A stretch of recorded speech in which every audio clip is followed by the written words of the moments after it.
টি-20 বিশ্বকাপের ফাইনালে ভারতকে জেতাতে গুরুত্বপূর্ণ ভূমিকা নিয়েছিলেন বিরাট কোহলি।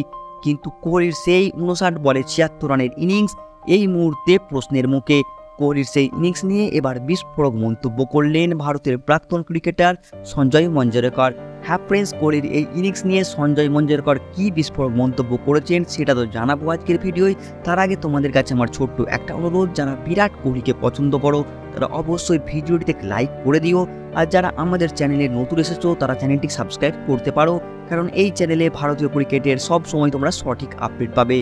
ফ্রেন্ডস, সম্প্রতি এক সাক্ষাৎকারে বিরাট কোহলিকে নিয়ে সঞ্জয় মঞ্জরেকর বলেন, কোহলির ইনিংসের কারণেই বিশ্বকাপের ফাইনালে ভারতীয় দলের ধ্বংসাত্মক ব্যাটসম্যান হার্দিক পান্ডিয়া মাত্র 2টো বল খেলার সুযোগ পেয়েছিল।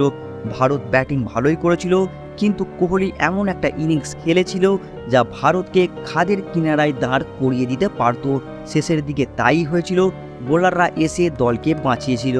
প্রাক্তন ক্রিকেটার আরও বলেন, ভারত একটা সময় হারের মুখে ছিল, 90% জয়ের সুযোগ ছিল দক্ষিণ আফ্রিকার কাছে, কিন্তু বোলাররা শেষকালে ম্যাচ জিতিয়েছে আমাদেরকে।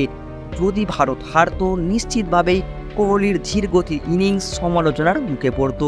ভারত ম্যাচ জেতায় তার ইনিংস নিয়ে অত সমালোচনা হয়নি। ওর ইনিংসের অর্ধেক মাত্র 128 স্ট্রাইক রেটে হয়েছিল।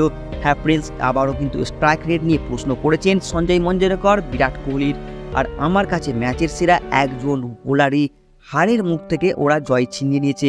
ফ্রেন্ডস, সঞ্জয় মঞ্জরেকর বক্তব্য শুনে আমরা বুঝতে পারছি যে কোহলির স্ট্রাইক রেট এখনও কিন্তু প্রশ্নের মুখে।